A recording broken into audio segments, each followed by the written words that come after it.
అదండి సార్ వీటితో పాటు అమ్మ మీద మరొక కవిత రాసినట్టున్నారు. అది నిజంగా సార్ నేను చేసుకున్న పూర్వజన్మ సుకృతం. ఎందుకంటే సార్ మన ఐ డ్రీమ్ ఛానల్ ద్వారా, ఎందుకంటే నిద్రపోతున్నప్పుడు మెలకువలో వచ్చేది కళ, నిద్రపోతున్న జాతిని తట్టి లేపేది కళ అన్నారు సార్.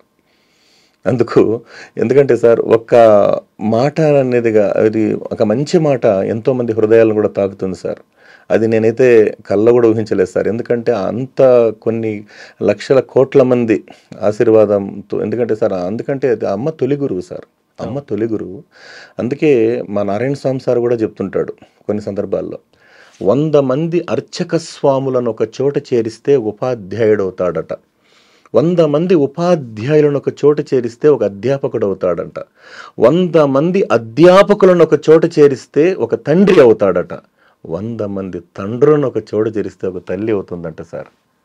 సమస్త భూమండలాన్ని పేపర్గా చేసి సముద్రంలో ఉన్న నీటినంతా ఇంకుగా మార్చిన అమ్మ చరిత్రను రాయలేం. అమ్మ రుణం తీర్చాలంటే అమ్మకు అమ్మాయి పుట్టాలన్నారు సార్. అందుకే అనంతమైన ప్రేమకు ప్రతిరూపం అమ్మ, మనతో నిత్యం ఉండే దైవస్వరూపం అమ్మ. ఆమె ప్రతి పని పిల్లల ఆనందం కోసమే, ఆమె ప్రతి చేత బిడ్డల భవిష్యత్తు కొరకే సార్. అందుకే అమ్మ మనసు కమ్మనైనదని తెలుసు, అమ్మ మనసు కమ్మనైనదని తెలుసు, అమ్మ ప్రేమ నిరుపమానమని తెలుసు, అమ్మ బంధము నిరుపమానమని తెలుసు, అన్నీ తెలిసినా అమ్మంటే ఎందుకంత అలుసు, అమ్మకు మించిన దైవం లేనే లేదురా, ఆ అమ్మే దైవానికి ప్రతిరూపంరా, అమ్మ రుణం తీర్చాలంటే సాధ్యం కాదురా, అమ్మ రుణం తీర్చాలంటే సాధ్యం కాదురా, జీవితాంతము అమ్మను మరొక సేవలు చేయాలిరా. కడుపులో బిడ్డ పడగానే ఆ బిడ్డకు తానే ప్రాణాలు పోస్తూ చస్తూ బతుకుతూ నవమాసాలు మోసిన తల్లి సార్, నవమాసాలు మోసిన తల్లి చస్తూ బ్రతుకుతూ బిడ్డని ఇచ్చి పునర్జన్మనే పొందిన తల్లి, చస్తూ బ్రతుకుతూ బిడ్డని ఇచ్చి పునర్జన్మనే పొందిన తల్లి, శాంతి సహనం త్యాగంతోటి దైవస్వరూపం పొందిన తల్లి. బిడ్డలు ఎంతగా ఎదిగినా కానీ బిడ్డలు తల్లికి ఒదిగుండాలి. దేశానికి రారాజు ఎవరైనా ఓ తల్లికి బిడ్డని మరిచేరా, కన్న తల్లిని మరిస్తే అది ఒక బ్రతికేనా. అందుకే సార్ అమ్మ అనే విషయానికి వస్తే సార్, భగవంతుడు తన అన్ని చోట్ల ఉండలేక అమ్మను సృష్టించాడు అన్నారు సార్. అందుకే ఆ దేవుడి ప్రతిరూపం అమ్మరా, ఆ దేవుడి ప్రతిరూపం అమ్మరా, అమ్మ ఒడిలోన ఎంత హాయిగా ఉందిరా. చూడు సార్ ఎంత చక్కగా రాశారు మహానుభావులు. ఇది మన డాక్టర్ కడివేటి మునరత్నం గారని రాష్ట్రపతి అవార్డు గ్రహీత సార్. ఆయన తెలుగు పండిట్ పూతలపట్ల డ్యూటీ చేస్తున్నప్పుడు నేను పెద్ద ఆయన దగ్గర తీసుకున్నాను.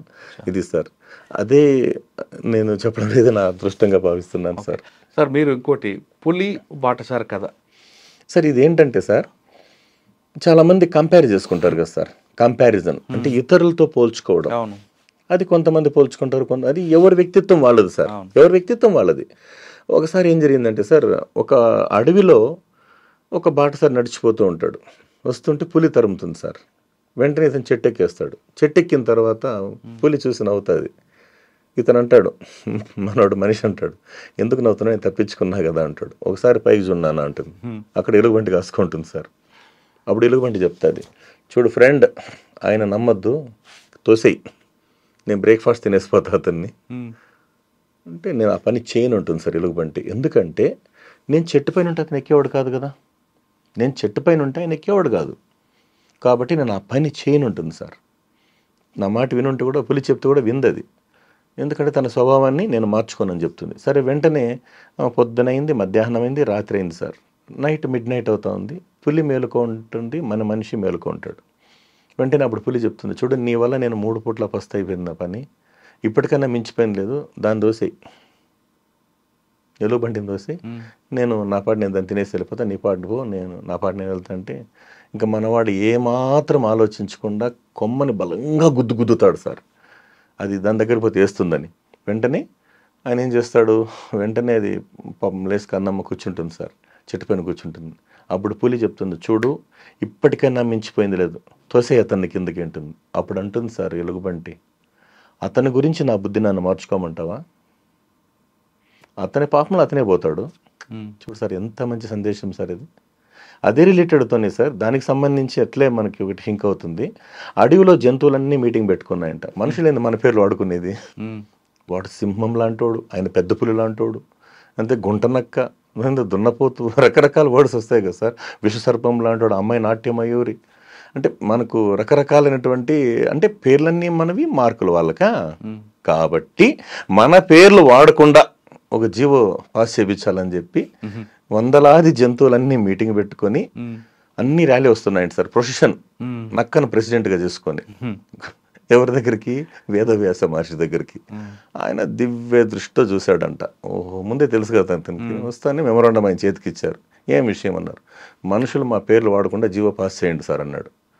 అప్పుడు ఆయన ఒక్క నిమిషం ఆలోచించి ఒకటి చెప్పాడు. జన్మతః పశువులు పక్షులు గుణాలు గుడ్డలు మార్చుకోవు. మానవుడే మహనీయుడు, మానవుడే మానవీయుడు అవుతాడు. అంతే కదా సార్. మానవుడే దానవుడైనాడు అంటే అతను దానవుడుగా ఉన్న వ్యక్తి కూడా కొన్ని సందర్భాల్లో ఒక మంచిగా మారి ఎంతో అద్భుతాలు చేసిన సందర్భాలు ఉన్నాయి. కాబట్టి ఇది 100% కుదరదు. ఎందుకంటే ఇఫ్ యూ డోంట్ మైండ్ నక్క గారు, అంటే మీకు జన్మతః గుణాలు గుడ్డలు మార్చుకోరు. ఇప్పుడు మీరు ఉన్నారు, ఇప్పుడు మా మనుషులు అనుకుంటే నాన్ వెజిటేరియన్ తిన వాళ్ళు వెజిటేరియన్స్గా మారిపోయి ఎంతోమంది గొప్ప గొప్ప ఆలోచనలతో గొప్పగా బతికారు కదా సార్. అట్లా మీలో ఎవరైనా ఎన్వి మారుతారేమో లిస్ట్ ఇవ్వండి చూస్తామనండి సార్. అంతెందుకు నక్క గారు మీరు చెప్పండి, మీరు నాన్ వెజ్ మానుతారా అన్నట్టు తిరిగి చూస్తే అన్ని పరారు సార్. అంటే దీని అర్థం ఏంటంటే మారే గుణం ఒక మనిషికే సార్ భగవంతుడు. ఎందుకంటే అన్ని జన్మలకెల్లా ఉత్తమమైన జన్మ మానవ జన్మ అని చెప్పారు. కాకపోతే ఈ స్పీడ్ యుగంలో తినే తిండి కానీ అన్నీ కూడా రకరకాలుగా సార్, అన్ని ఫాస్ట్గా అలవాటు పడ్డాం. ఇంకా కాలక్రమేణా మనం ఏం చేయలేని పరిస్థితి సార్. ఒక స్థాయిలో ఆగాల్సిందే తప్ప వాళ్ళు తెలుసుకుందే తప్ప మనం చెప్పలేని పరిస్థితి. ఏదంటే ఒక చిన్న కనువిప్పు కోసం మనం చెప్పాల్సిన అంశం సార్. అంతే సార్. ఇది సార్ ఇంకా మీ కళ నుంచి వచ్చిన మరొక కథ చెప్పండి. ఇంకొక కథ ఏమంటే సార్, కొంతమంది భగవంతుడు అందరికీ అన్ని అవయవాలు సక్రమంగా ఇస్తాడు సార్, అది దైవ సంకల్పంగా సార్. ఇంకొంతమందికి ఏమి కూడా అందులో కొన్ని లోపాలు పెడుతుంటాడు, అది మనం ఏం చేయలేని పరిస్థితి. ఒకసారి ఏం జరిగిందంటే సార్, అమెరికాలో పెయింటింగ్ కాంపిటీషన్ పెట్టారు సార్. పెయింటింగ్ కాంపిటీషన్ పెడితే కొన్ని వందలాది మంది పెయింటర్స్ కాంపిటీషన్స్ అయిపోయింది. ఆడ పెద్ద హాల్లో సార్ గ్యాదర్ అయ్యారు. గ్యాదర్ అయిన తర్వాత అందరూ ఉత్కంఠంగా ఎదురు చూస్తున్నారు, ప్రైజ్ డిస్ట్రిబ్యూషన్ ఎవరికి వస్తుంది అనే లెవెల్లో. అంటే కాస్ట్లీ ప్రైజ్ సార్ అది కూడా. అలా ఎదురు చూసే సందర్భంలో సార్ వెంటనే ఒక్కసారి ఏమిటంటే సార్ అనౌన్స్మెంట్ స్టార్ట్ చేస్తారు. మేయర్ గారు స్టేజ్ మీదకి వచ్చేస్తారు. The first place goes to Jean Michael అంటారు సార్. రారు సార్. వీళ్ళు పక్కన ఉంటారు కదా సార్ వాళ్ళు వచ్చిన కాంపిటీటర్స్ అందరూ కూడా. అలా ఇలా చూసి లేదండి వాళ్ళే ఆర్గనైజర్స్ తీసుకుంటారులే, కాస్ట్లీ ప్రైజ్ కదా అని చెవులు కొరుక్కుంటారు. Second place goes to Jean Michael అంటారు సార్. రారు సార్. వెంటనే సార్ అప్పుడు వీళ్ళు అంటారు ఇది కూడా వాళ్ళే తీసుకుంటారు, ఏదో మనం వచ్చినామని చెప్పి గుసగుసలు ఆడుకుంటూ ఉంటారు. థర్డ్ ప్లేస్ అని చెప్పి అనౌన్స్ చేసి ఇచ్చేస్తారు సార్. ఆ ప్రైజ్ ఇచ్చే సందర్భానికి ఆ హాల్లో సార్ ఒక మూల పెద్ద గొడవ అవుతూ ఉంటుంది సార్. పెద్ద గొడవ అంటే ఏమంటే చిన్న అంటే 2 మంది సార్ ఫ్రెండ్స్ అరుచుకుంటూ ఉంటారు గట్టిగా. ఈ విషయం ఏంటంటే the first place second place వచ్చిన వ్యక్తి ఆ మూల ఉంటాడు సార్. ఓకే. అతని ఫ్రెండ్ అంటున్నాడు నువ్వు వెళ్ళరా బాబు ప్రైజ్ తీసుకోబో అంటే నేను వెళ్ళను అంటుంటాడు. ఏం మేయర్ గారు వచ్చారు వెళ్ళు వెళ్ళు అంటుంటే కూడా నేను వెళ్ళను. ఎందుకంటే సార్ అసలు విషయం ఏంటంటే ఆ ఫస్ట్ ప్లేస్ సెకండ్ ప్లేస్ వచ్చినటువంటి జీన్ మైఖేల్ అనేటువంటి పెయింటర్కి 2 చేతులు లేవు సార్. నాకు చేతులు లేవు కదరా నేను ఎలా తీసుకోవాలని చెప్పి ఆగిపోతాడు సార్ అతను. అసలు విషయం తెలుసుకున్న మేయర్ గారు వచ్చి అతని దగ్గరికే వచ్చి అతన్ని స్టేజ్ మీద తీసుకువెళ్ళి అతని ఫ్రెండ్కి గిఫ్ట్లు ఇస్తారు సార్. అసలు విషయం ఏమంటే ఆయన చెప్తాడు సార్, నాకు భగవంతుడు 2 చేతులు ఇవ్వలేకపోయినా నేను నోటితో వేశాను సార్ పెయింట్ అని చెప్తాడు సార్ ఆయన. నేను ఏ రోజు చేతులతో వేయలేదని చెప్పలేదు, నేను చేతులతో వేయలేదని ఎక్కడా చెప్పుకోలేదు నేను. ఎందుకంటే సార్ అది తన యొక్క కార్యసాధకుడి యొక్క లక్షణం సార్. చాలామంది దివ్యాంగులు ఉన్నారు కదా సార్, ఎంతోమంది చరిత్ర సృష్టించారు కదా సార్. అందుకు వాళ్ళు కూడా కొంతమంది ఇన్స్పైర్గా తీసుకోవాలి. కొంతమంది మనకు అన్నీ సక్రమంగా ఇచ్చినా కూడా ఇంకా ఏమి చేయలేని వాళ్ళు ఉంటారు కదా సార్. ఎందుకంటే ప్రపంచ వినాశకారి సోమరి సార్, ప్రపంచ వినాశకారి సోమరి. ఒక ఊర్లో సార్ ఒక సోమరిపోతు ఉండేవాడంట. అతను ఇది ఏదో ఒక పుస్తకంలో చదివాను సార్ నేను. మా నింగికనిచ్చిన నరసింహారెడ్డి గారు రాసిన పుస్తకంలో ఉంది ఇది. ఒకసారి ఏం జరిగిందంటే సార్, అతను ఒక సందర్భంలో ఏం జరిగిందంటే అంటే వీళ్ళు పొలాలకు వెళ్ళిపోతారు కదా సార్, అవును. పొలాలకు వెళ్ళిపోయినప్పుడు ఇతను ఏం చేస్తాడంటే సార్, డోర్ బ్రేక్ చేసి మరీ పోయి తింటాడంట సార్. డోర్ బ్రేక్ చేసిపోయి ఆ ఉండే ఫుడ్ కూడా తీసుకుని తినేస్తుంటాడంట. సరే వీళ్ళు ఏం చేస్తారంటే వీళ్ళు బతికుండగా చంపేద్దామని చెప్పి అట్లే పాటి కట్టి శ్మశానం తీసుకుపోతుంటే ఎవరో పెద్ద ఆయన అన్నాడంట, అయ్యా ఎందుకు అని చంపేస్తారు అన్యాయంగా అంటే, ఏమి లేదు సార్ ఇలా చేస్తున్నాడంటే, అయితే పని చేయండి, నాది వేరుశెనక్కాయల మిల్లు ఉంది, గ్రౌండ్ నట్ మిల్లు ఉంది, మిల్లు సార్, అవును, ఆ మిల్లులో వేయండి, ఏదో శనక్కాయలు తినుకొని పడి ఉంటాడని చెప్తారు సార్. ఇతను ఏమంటాడంటే సార్, ఇట్లా తిరుక్కొని అన్నా అన్నాడంట, ఏమంటే ఆ శనక్కాయలు ఒలిసిన కాయలు అవి అన్నాడంట. ఇంకేం చెప్పాలి సార్ ఆ సోమరులు అట్లా.